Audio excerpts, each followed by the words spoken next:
Thank you for inviting me to this session. I would very much have liked to be present in person. Nevertheless, given the circumstances, it is a privilege to join you for this talk. I would be speaking on nebulized treatment in the COVID-19 era and talking about aerosol generation versus aerosol dispersion. As you know, there are different kinds of inhalation devices that we use for delivering inhaled therapies. Those include pressurized meter dose inhalers that could be used with or without spacers, dry powder inhalers, soft mist inhalers, and nebulizers. So let's start with a common clinical situation. We see a 66-year-old female with COPD who is admitted with what appears to be an exacerbation for the past 2 or 3 days. She's having fever, cough, and shortness of breath, and is in some degree of respiratory distress. She's requiring 3 liters of supplemental oxygen by nasal cannula to maintain oxygen saturations.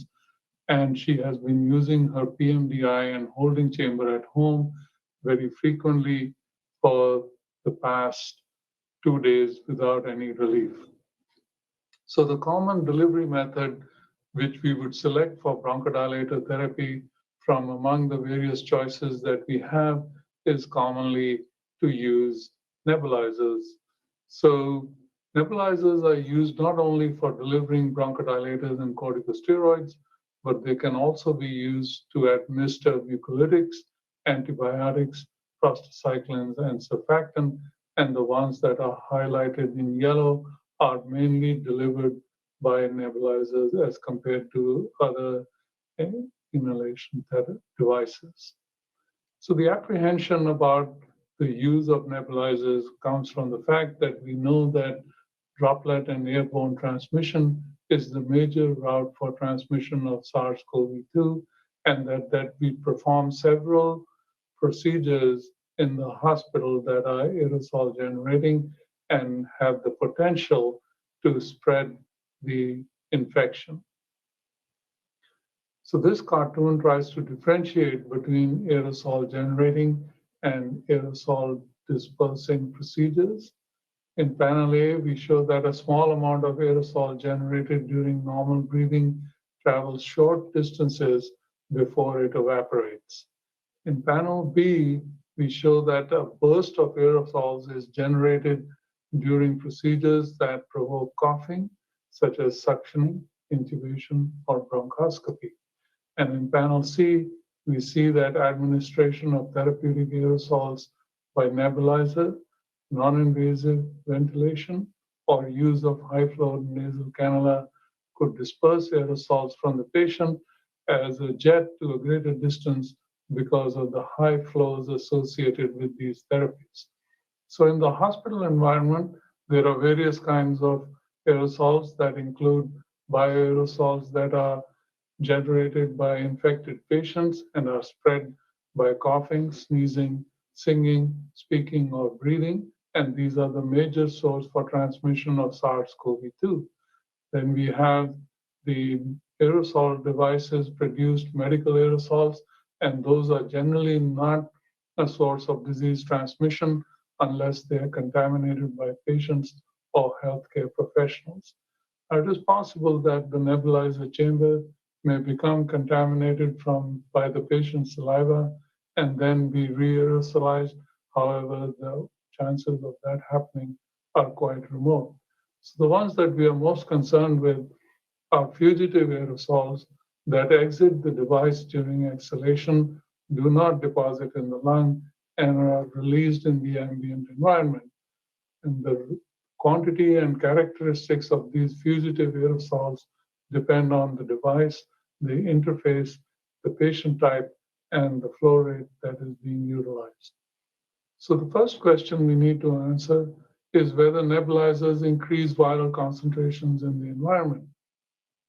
And we have a study by Tang and colleagues who used live attenuated influenza virus that was nebulized, and a mannequin was used for simulating the lungs.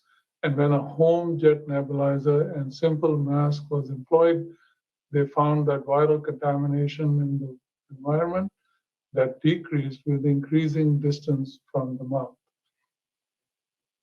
Likewise, Avery and colleagues performed studies in ICU patient types using a mannequin and a bacteriophage that was nebulized with various procedures, including invasive ventilation, helmet with a PEEP valve, BiPAP, non-rebreather face mask use, nasal prongs, or high-flow nasal oxygen.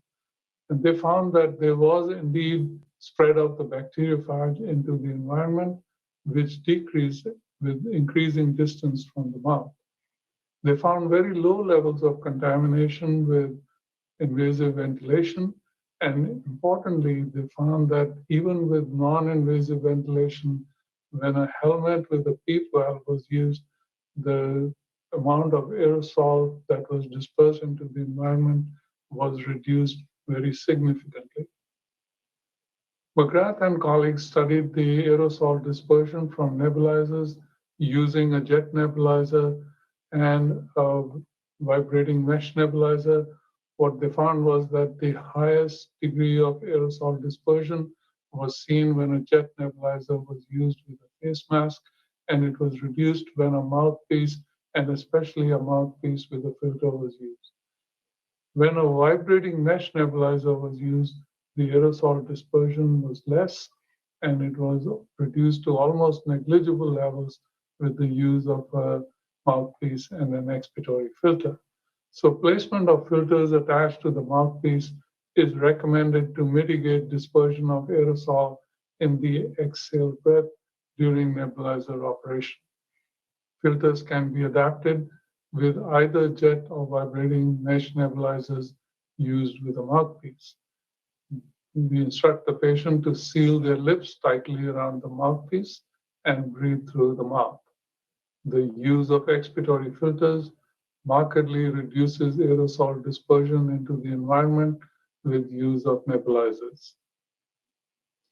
The next question is whether nebulizers increase transmission of SARS-CoV-2, and Tran and colleagues performed a systematic review of papers that were published after the SARS-CoV-1 epidemic.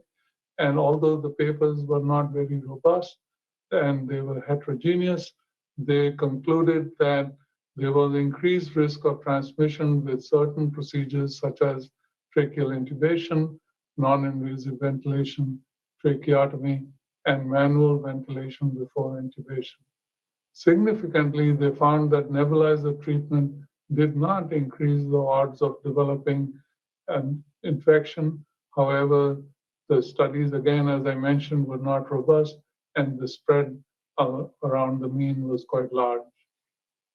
The first reported patient of SARS-CoV-2 in the United States was from Solano County, California.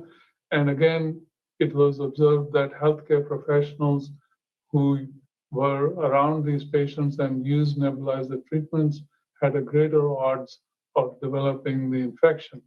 However, the cause of the disease was not recognized for several days, and the healthcare professionals did not use personal protective equipment or transmission precautions during the exposure to this patient. On the other hand, in Wuhan, China, 420 doctors and nurses were deployed to work in the ICUs, and all of them wore full PPE during aerosol generating procedures. And although they were administering several aerosol treatments after the end of their deployment period, none of them had developed the disease, and all of them tested negative for IgG and IgM antibodies, and their nasal swabs remained negative for PCR. So if proper precautions are taken, the chances of developing the disease, even with repeated exposure and nebulizer treatment, appears to be very remote. So this guidance from the International Society for Aerosols in Medicine pointed out that nebulizers themselves do not increase the chances of getting COVID-19, and it is the drug formulation which can precipitate cough with nebulizers or inhalers, and the spread of the infection is associated with bioaerosol generation during cough, and it's not likely to be from from the medication and the nebulizer itself. So how can this aerosol spread be mitigated? This is a study from J. Lee Labs at Rush University in Chicago, and 9 participants were studied with a variety of interfaces and both vibrating mesh and jet nebulizers.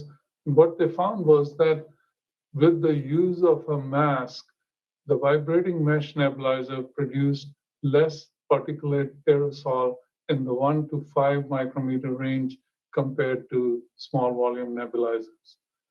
With the small volume nebulizers, using a mouthpiece or a mask, it was found that the mouthpiece had a tendency to decrease aerosol particulates compared to the mask, but this difference was not significant.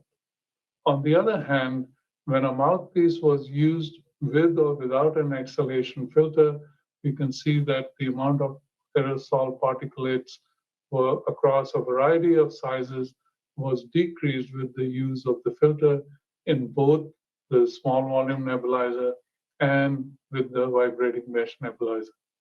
Another study conducted in New Delhi, India, looked at 8 healthy male participants who were given sterile technetium labeled saline with a nebulizer, and they also gargled with this radioactive material, and a small amount was instilled into each nostril.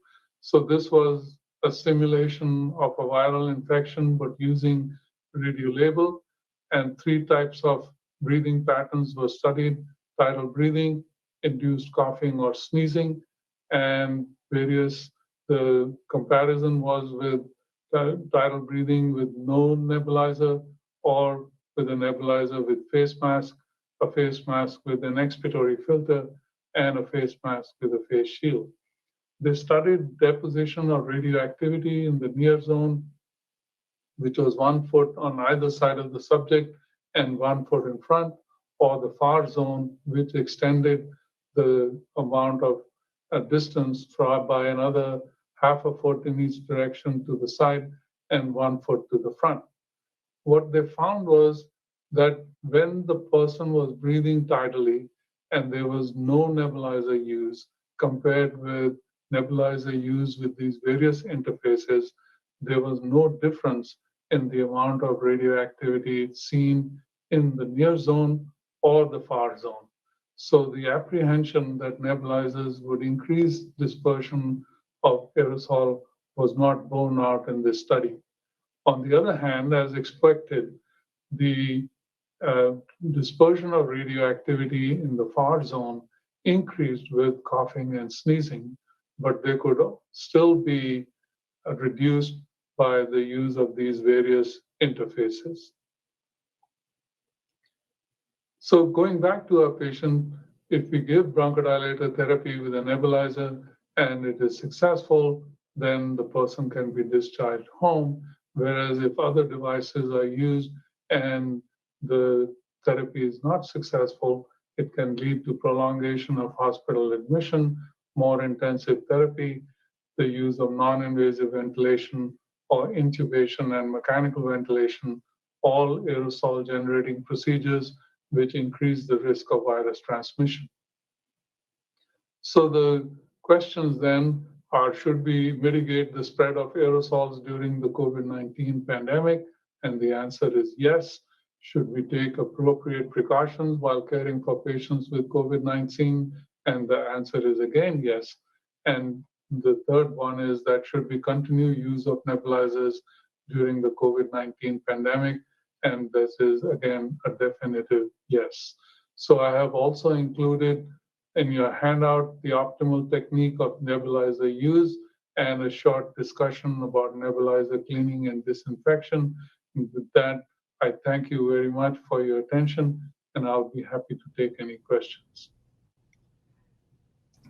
Rajiv, that was really clear. You took us through aerosol generation versus aerosol dispersion. You talked about the initial studies that were undertaken with nebulizers, and then you really very nicely, clearly showed us the recent data and the respiratory data as well. So, you know, if I just press you on the point, we also have a couple of questions as well, but my take-home message. So when this all started, and you're fully aware, there was almost an abrupt stop of using nebulizers, almost globally, whichever part of the world you're in. But your advice would be is, even if you have a patient who's coughing and there's a risk of contamination and they're using a nebulizer, to do three things. One, to use an expiratory filter. Two, to preferentially use a vibrating mesh versus a jet. Three, to use a mouthpiece rather than a mask. And four, for the healthcare professional, if it's in hospital, to wear full PPE. Is that what you would recommend to do to use a nebulizer safely? Thanks, Omar, and good morning from Knoxville. Well, you certainly encapsulated, the discussion very nicely. And I think that at the beginning of the pandemic, there was just a knee-jerk reaction not to use nebulizers at all because it was feared that they were going to, generate aerosol that increase viral contamination in the environment. But as we have learned now, and especially with the two human studies, which I think are the first studies actually in humans, it is difficult to study patients who do have COVID-19 for obvious reasons. But these are in volunteers, and they simulated the infection and the aerosol dispersion, and neither of them showed that there was an increase in contamination of the environment if we used proper precautions. And you very nicely summarized the precautions that we should be using. And, we could use vibrating mesh nebulizers with a mouthpiece and an expiratory filter, and then try to minimize the number of people in the room when the nebulization is occurring, provide adequate ventilation, and use full PPE. And I think with those precautions, we can very safely administer nebulizers to patients. Okay, no, Rajiv, thanks. So we have a couple of questions, and I have to say, David Ferguson has been superb in asking questions throughout the 3 days at DDL. So he asks, is there something about supplemental oxygen that disperses patient aerosol, or would similar rates of dispersion be expected if no supplemental oxygen was being administered?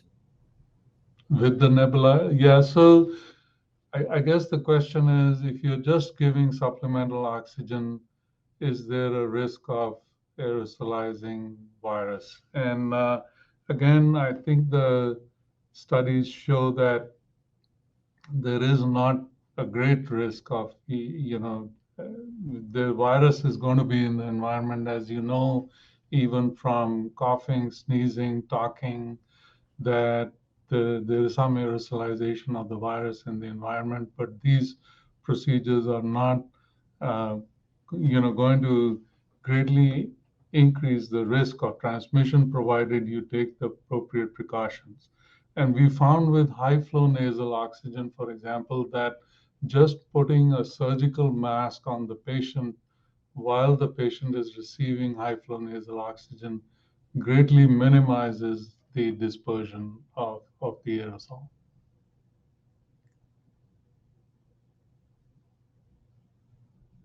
That's interesting. I didn't know that. So that's actually a very good tip to know. Michelle. Yes, thank you, Rajiv. We had a really interesting question that came through on the feed from one of the delegates, and it relates to one of the talks that we had yesterday as our Pat Burnell program, where Maddie talked about the impact of infection and disease state in the lung on actually the bacterial the composition of aerosols that are actually being produced. And so I guess that then leads to the question of actually, with this in mind, how predictive can studies on healthy volunteers be in relation to actually interpreting the potential impact in a disease state? Yeah, there's obviously limitation, but the problem with COVID-19 is that, the safety of the people conducting the research is paramount as well. And unless you have really good facilities to prevent that from happening, it is risky to be doing that kind of research. So I guess,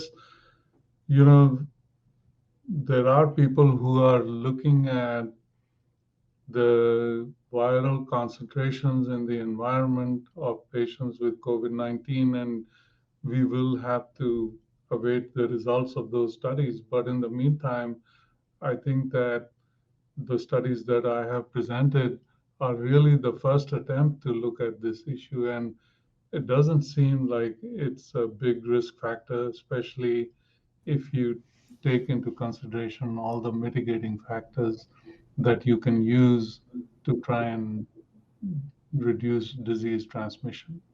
So I think the message would be that, we need to use appropriate precautions while using nebulizers. And if you do that, then the risk is quite minimal. No, thanks. Thanks, Rajiv. So, Rajiv, we're now going back to the main stage because I think Ben and Alex have a question for you. Okay. Yeah, I was just wondering, we've over the years had a number of presentations of people developing chemotherapy for lung cancer as an inhaled medication. Are the lessons from this around the fears of sort of bystander spreading of the exhaled breath of those patients that we could learn from? Yeah, that's an excellent question. And maybe you recall that I actually did some studies on inhaled chemotherapy. And there were data that showed that actually, even for chemotherapy, it could be delivered safely at home by nebulization. So I think that the risk is there. There's no denying the fact that that some degree of aerosol exposure would occur, but so far it doesn't seem to have been a major factor in causing disease. There's a study from Boston, from the Brigham Women's Hospital, where they looked at all the admissions with patients with COVID-19, and those who went on to develop COVID after discharge from the hospital, and they adjudicated each case and found that actually once they had put the appropriate protocols in place, the risk of transmission of disease in the hospital was almost negligible. So I think people initially did not take the appropriate precautions, did not know what the correct measures should be. And even for the case of chemotherapy, again, I think if you take the appropriate precautions, it is quite safe to administer. Okay, thank you very much. That's very, very clear. It's all about we have evidence for the practices we'll need to employ.